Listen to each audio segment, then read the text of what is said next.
Bonjour et bienvenue à cette vidéo numéro 2 du défi impactant en 30 jours que je relève. Un rappel sur la règle, pour les personnes qui prennent en cours de route, eh bien, il s'agit de réaliser une vidéo par jour sur une durée de 30 jours sur des sujets impactants. En ce qui me concerne, eh bien, je me concentre sur les sujets que je traite dans mes accompagnements de coaching.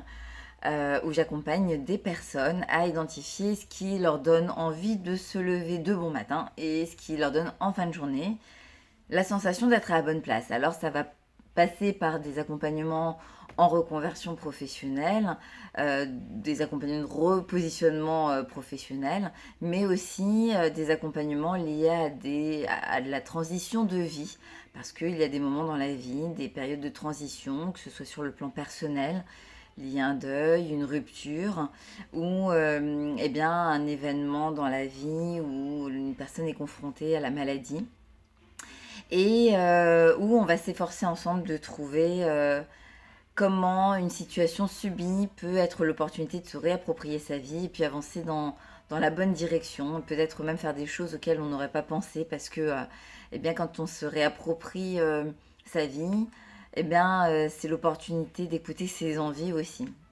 Alors, je vais rebondir sur la vidéo d'hier qui était ma première vidéo de démarrage où j'avais l'opportunité de la réaliser avec la participation de Michel Poulard, qui est un des grands conférenciers français et qui sillonne la France, mais aussi qui évolue à un niveau international. Et pour moi, c'était un gros moment.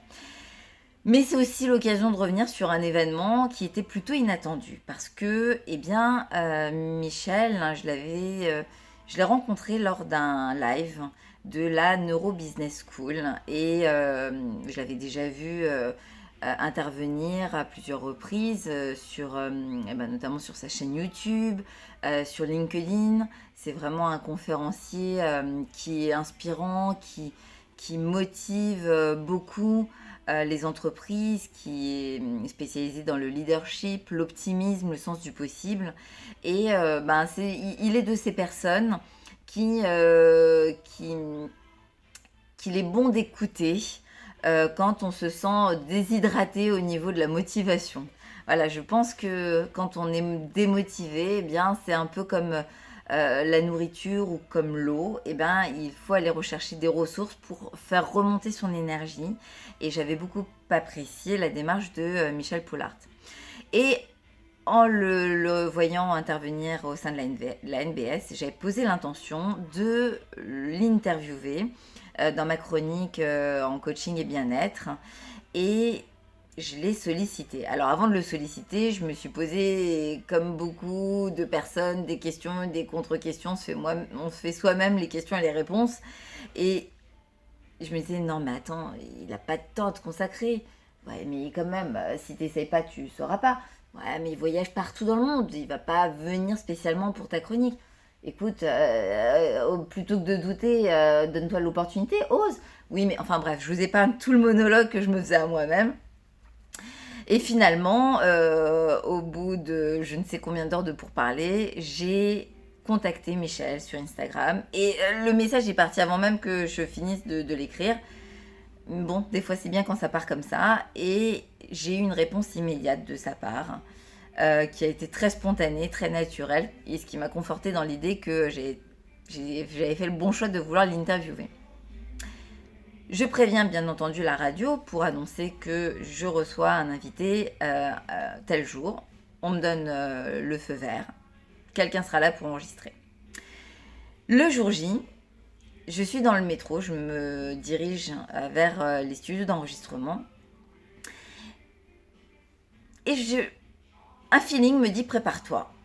Prépare-toi. Et je mets en pratique ce que je transmets aux personnes que j'accompagne. Et je commence à me préparer. J'ai créé un outil qui permet de se préparer mentalement, émotionnellement, physiquement à un événement, un moment, une rencontre.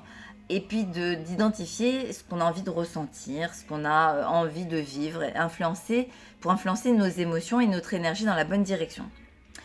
Et je sais pas pourquoi j'ai un feeling. Je me dis pourvu que ça se passe bien, pourvu qu'il y ait du monde sur place.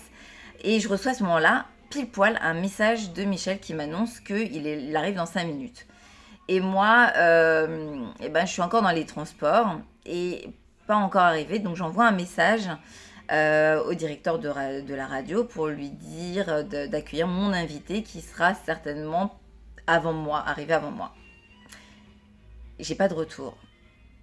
Et là, comment vous expliquez ce sentiment, cette sensation, cette émotion euh, qui fait qu'on a le sentiment que nos jambes flagellent, on a comme des sueurs froides, un pressentiment qui n'est pas confortable. Et à ce moment-là, je relance et j'ai le message suivant, mais il n'y a personne à la radio, il y a eu un événement, enfin j'ai eu une situation imprévisible à gérer, mais c'est pas aujourd'hui que tu as enregistré. Et là je me dis bon, je commence à avoir un état de panique qui m'envahit, et heureusement que j'avais fait cet exercice de préparation avant. Parce que du coup ça m'a permis de me mettre en condition et de me rappeler l'essentiel. Face à une situation qui est imprévisible, comment tu as envie de réagir, qu'est-ce que tu as envie de ressentir. Ce sont les questions que je pose aux personnes que j'accompagne et que je me pose aussi à moi-même dans les moments où je n'ai pas le contrôle sur tout, et d'ailleurs on l'a rarement sur tout. En tout cas, je me suis dit naturellement comment j'aimerais que les choses se déroulent. Et si j'étais à la place de Michel, que je me trouvais dans cette situation, qu'est-ce que j'aimerais recevoir de l'autre. Et donc du coup ça m'a permis d'apaiser mon euphorie intérieure et surtout mon agitation mentale. Et quand je suis arrivée devant Michel, je suis arrivée avec un grand sourire en lui expliquant la situation, que j'étais confrontée comme lui à de l'inconnu, qu'on était censé enregistrer et qu'il n'y a personne et que je ne sais pas si quelqu'un sera en mesure de se déplacer pour venir enregistrer l'émission.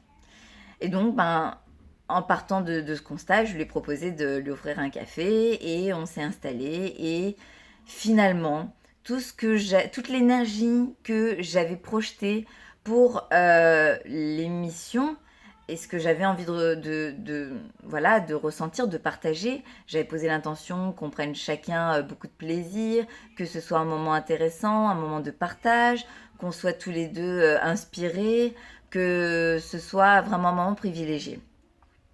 Et donc, les circonstances se sont réalisées d'une façon qui était inattendue, n'en demeure pas moins que finalement, c'est un moment encore plus chaleureux, un moment de partage que je n'aurais vraisemblablement pas eu si on était tous les deux en situation d'interview. Qui aurait certainement duré moins longtemps que le temps que Michel m'a consacré. Donc je me suis vraiment sentie comme étant privilégiée.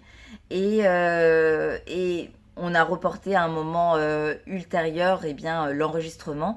Mais certainement que ce moment de partage nous permettra de réaliser une interview encore plus authentique, encore plus spontanée, encore plus inspirée et inspirante.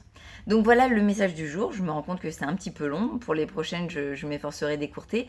Mais c'est que la vie, il y a de l'imprévisible, il y a de l'inattendu. On ne peut pas forcément se préparer à l'imprévisible, si ce n'est qu'on peut forcément se préparer à la façon dont on va réagir, dont on décide de confronter les choses pour pouvoir leur apporter tout le sens qu'on a envie de vivre.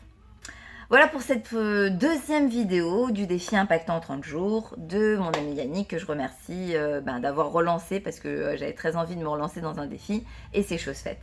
Donc je vous fais un gros bisou et je vous dis à demain.